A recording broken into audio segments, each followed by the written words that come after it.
Bonjour, dans ce tuto EndNote, on va vous expliquer comment créer une nouvelle librairie, comment importer des références de différentes manières et comment organiser ces références. Dès que vous lancez EndNote, après avoir correctement installé, on vous demandera automatiquement d'ouvrir une librairie si vous en avez déjà créé ou que vous en aviez déjà une auparavant, ou euh, pour ce qui est de notre cas, créer une nouvelle librairie. Donc create a new library. Donc on va faire ça, on va la nommer, appeler ma librairie test par exemple. Donc vous choisissez la destination, je vais mettre le bureau, enregistrer. Donc voilà comment apparaît l'interface du logiciel. Donc vous avez un panneau ici à gauche avec des moteurs de recherche. On verra un peu plus tard, on pourra créer des groupes de références. Ici au milieu, vous aurez la liste de toutes vos références et le panneau de droite où vous aurez un aperçu sur comment apparaîtra la référence une fois citée, et éventuellement vous pouvez attacher le fichier PDF correspondant à la référence que vous avez choisie. Donc on va commencer par essayer d'importer une référence à partir d'un site où vous pouvez trouver vos références. Donc par exemple, on va faire le plus simple, PubMed. Donc je vais taper un mot-clé. Bon, par exemple, on va faire tuberculosis. Voilà. Donc on va voir le premier article qui sort. Par exemple, cet article-là. Donc je clique dessus. Et donc là, vous avez... Donc ici, bon, moi j'ai une extension qui me permet de faciliter les choses. Mais on va pas l'utiliser, on va faire plus simple. Donc voici la référence. Vous avez le résumé, éventuellement un lien pour aller télécharger l'article s'il est gratuit. Mais ce qui nous intéresse maintenant, c'est comment importer directement cette référence vers ma librairie EndNote. Donc il faut tout simplement aller dans Send to, envoyer à, et donc ici vous avez Citation Manager. Donc il y a plusieurs logiciels qui managent, disons, les citations. Dans notre cas, c'est EndNote. Donc ça, je vais cliquer dessus. Ça va me demander de créer un fichier. Donc le fichier est créé. Et ce fichier, une fois que je vais cliquer dessus, il va tout de suite être importé dans ma librairie EndNote. Donc voilà l'article en question. Donc vous avez le détail, hein, auteur, année, le titre, le journal, type de référence.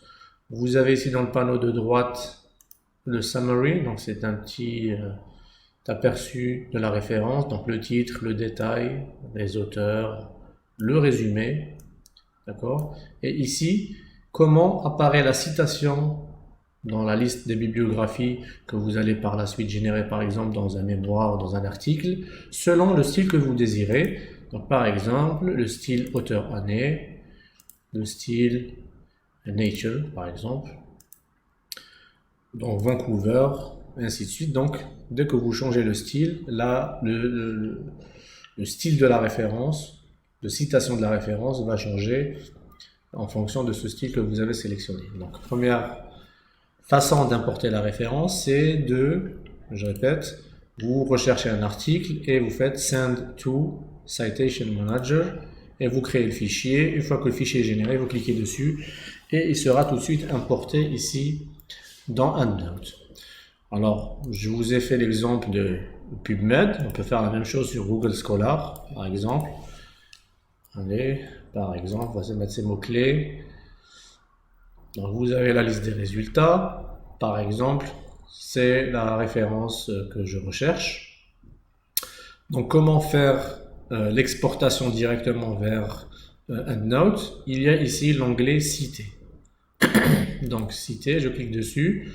Il vous propose différentes façons d'exportation cette citation. Il y a EndNote, il y a Ref Manager, RefWorks ou BibTeX. Alors par expérience, je préfère choisir Reference Manager, même si la logique dirait qu'on choisirait EndNote, mais mon conseil serait de choisir Ref Manager. Donc, de la même façon, un fichier va être généré. Je clique dessus, il va être tout de suite importé dans EndNote.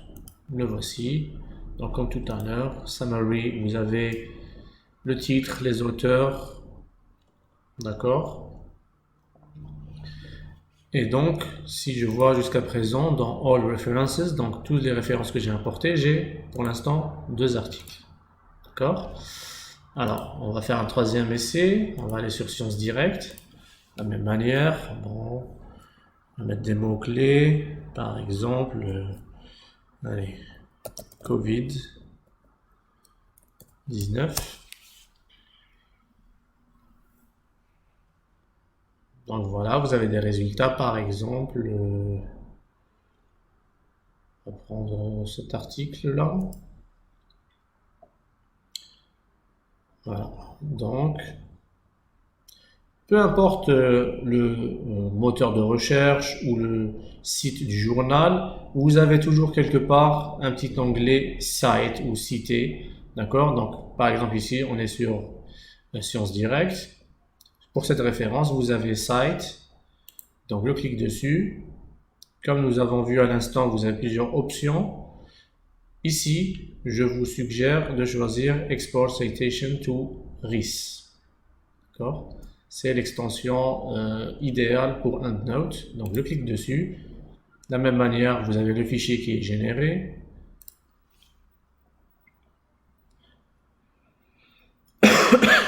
Pardon. Donc, voilà.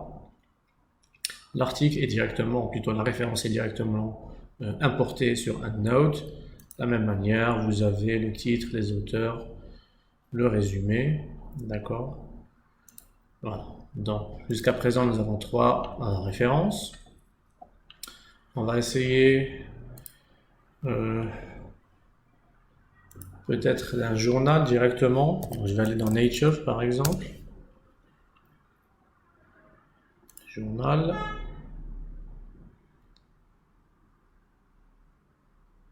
Donc, voilà. On va rechercher tuberculosis. Donc, par exemple, cet article-là m'intéresse. Et voilà. Donc, il y a toujours, je vous ai dit quelque part, cité. Donc, cite this article. Et vous avez ici Download Citation. Donc, automatiquement, il va vous générer le fichier. Encore une fois, dès que vous cliquez dessus, il est automatiquement importé dans votre bibliothèque. Maintenant, on va faire autre chose. On va essayer d'organiser ces références sous forme de groupes. Donc, vous remarquez ici sur le panneau de gauche, My Groups, il n'y a rien pour l'instant. Donc, je peux créer des groupes et des sous-groupes. Donc, si vous voulez créer un groupe, donc c'est Group Set. Par exemple, je vais mettre, allez, disons, on va être dans tuberculose. Je vais dire, allez, diagnostic. Comme ça, vous pouvez vous retrouver facilement dans vos références. Je vais créer un deuxième groupe. Donc, c'est toujours Group Set, d'accord? Donc, je vais mettre par exemple ici traitement. Et vous pouvez créer des sous-groupes au sein du groupe. Donc, dans diagnostic, je vais faire Create Group. Donc, voilà. Par exemple, je vais mettre microscopie. Pour rester dans le même exemple, je vais créer un autre sous-groupe. Donc, c'est Create Group. Donc, je rappelle, un groupe, disons, le dossier principal, c'est Group Set. Et les sous-dossiers, c'est Group. D'accord? Donc, Group Set, un ensemble de groupes, ou groupe, si vous voulez créer un sous-groupe. Donc, encore un autre, je vais mettre culture, par exemple. D'accord? Ici, dans traitement, je vais créer 2 groupes aussi. Je vais mettre première ligne, par exemple. Et un autre groupe, un autre sous-groupe plutôt.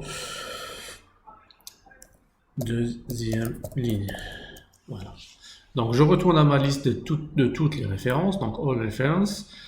Par exemple, bon, même si ça ne va pas correspondre exactement aux dénominations des sous-groupes, mais juste pour faire l'exemple, disons que cet article, je voudrais le classer dans culture. Donc, il suffit tout simplement de le glisser et de relâcher dans le groupe de destination. Par exemple, celui-ci, je vais le mettre ici. Celui-là, je vais le mettre ici. Et celui-là, je vais le mettre ici.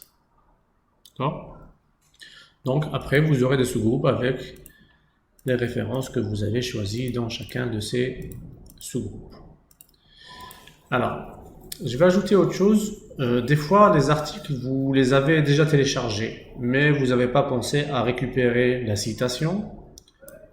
Donc, il y a une possibilité avec EndNote d'importer directement à partir de fichiers PDF. Donc, pour faire cela, vous allez dans non, c'est pas ici. Alors, edit, voilà. Dans fichier, file, import, importer. Alors, ou fichier ou dossier. Donc, vous pouvez carrément importer un dossier. Donc, je vais choisir dossier. Donc, vous choisissez le dossier qui contient les références que vous voulez importer. Par exemple, moi, j'ai préparé un petit dossier que j'ai appelé les références. Voilà. OK. Donc, si votre dossier contient des sous-dossiers, vous pouvez cliquer ici et il va prendre en considération les sous-dossiers. Si vous cochez ici Create a group set for this import, donc il peut créer un ensemble de groupes avec le nom du groupe en question. Donc, si vous voulez l'importer directement et les références et nommer un groupe au nom du dossier en question, il faut cocher ici. Bon, je ne vais pas faire ça. Option d'importation, donc c'est des fichiers PDF.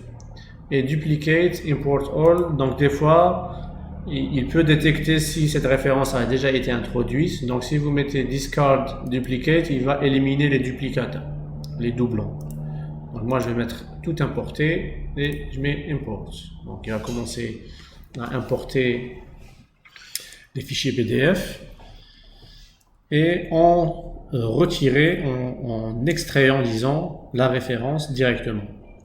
Alors cette façon de faire est très intéressante vu que ça va à la fois nous générer une liste de références, mais automatiquement attacher le fichier PDF à la référence. Vous allez voir par exemple cet article. Donc il a importé la référence, pourtant j'ai donné uniquement un fichier PDF, mais en plus de cela, vous remarquez que le fichier PDF reste attaché à la référence. Donc vous pouvez à la fois avoir la référence et consulter le document ou l'article tout en restant sur EndNote. D'accord? Donc vous avez le summary comme tout à l'heure, l'article, le titre, les auteurs, des fois le résumé. Vous avez le PDF qui a été importé directement avec la référence. Donc la même chose ici, ici. D'accord, donc ça marche très bien avec les articles récents, disons à partir de 2010 facilement. Quand c'est un peu plus ancien, c'est compliqué. Des fois, ils n'arrivent pas à importer. Par exemple, ce premier article, par exemple, ce fichier PDF qui date de 92, il n'a pas pu extraire la référence directement. Remarquez, c'est resté comme ça. Il y a juste le nom du fichier. Il n'y a pas de nom du journal, il n'y a rien du tout. D'accord? Alors, pour les autres, je peux les classer dans les groupes comme tout à l'heure. Alors, ou bien en les glissant comme je vous ai montré tout à l'heure, ici, comme vous voulez. Mais vous pouvez aussi tout simplement en cliquant droite sur la référence, vous avez Add Reference, donc ajouter référence, et vous avez les groupes que vous avez déjà créés auparavant. Par exemple, je vais mettre ça ici. Là, je vais mettre vraiment au hasard, d'accord? Et j'ai mes références qui sont classées selon les groupes que j'ai préétablis.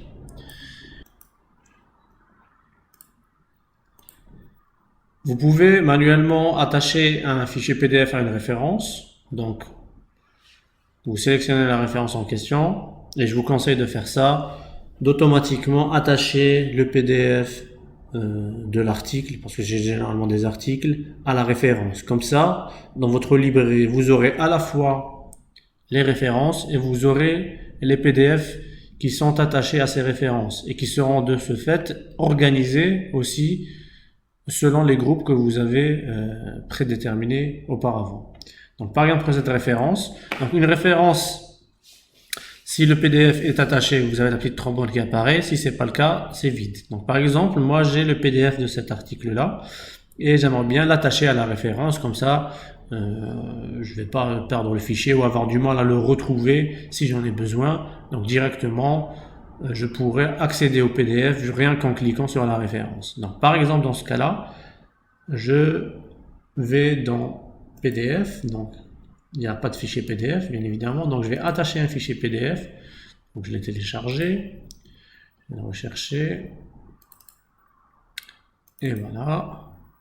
Donc voilà le PDF. Donc maintenant, dorénavant, j'aurai plus besoin à télécharger le fichier ou à le rechercher. Donc il sera automatiquement lié à ma référence. Pardon. Donc vous pouvez, si vous voulez, agrandir le fichier pour le lire tranquillement, toujours tout en restant dans EndNote. D'accord. Donc je ferme, voilà. Et donc on a vu comment importer des références à partir de PubMed, de Google Scholar, c'est les principaux moteurs de recherche dont vous allez avoir besoin. Si vous avez trouvé une référence directement dans un journal, vous pouvez également exporter la référence vers EndNote en recherchant toujours l'option Cite ou Export Citation. Et je vous conseille de choisir toujours ou bien Ref Manager ou RIS. C'est les meilleures extensions qui sont reconnues par EndNote. Vous pouvez importer directement un dossier contenant des références en utilisant l'option Import Folder.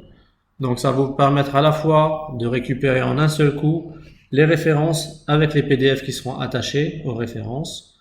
Vous pouvez manuellement créer une référence, d'accord ? Vous pouvez manuellement attacher un PDF à une référence, donc en allant dans PDF, attache PDF, d'accord?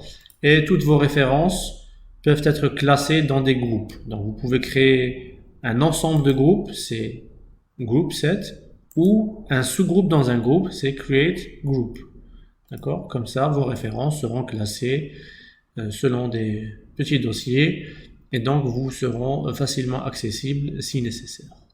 Maintenant, dernière étape que vous avez vue l'autre fois et que je vais répéter encore une fois. Maintenant, comment insérer ces références si j'en ai besoin dans un travail. Donc, je suis dans mon document Word. Je suis en train d'écrire du texte. Hein. Je vais mettre n'importe quoi. D'accord. Et maintenant, à la fin de la phrase, vous voulez insérer une référence donnée. Donc, plusieurs façons de faire. Donc, une fois que vous avez installé EndNote, l'extension EndNote apparaîtra dans Word. Donc vous pouvez ou bien rechercher une référence dans votre bibliothèque en cliquant sur Insert Citation. Et donc il va rechercher, vous pouvez rechercher par auteur par exemple. Donc il va chercher la référence qui se trouve dans votre bibliothèque. Donc si c'est celle-ci par exemple, je vais mettre Insérer. D'accord? Donc voilà. Deuxième façon de faire, c'est d'aller sur EndNote, par exemple, en disant que j'ai besoin d'insérer celle-ci et celle-ci, les deux. Donc,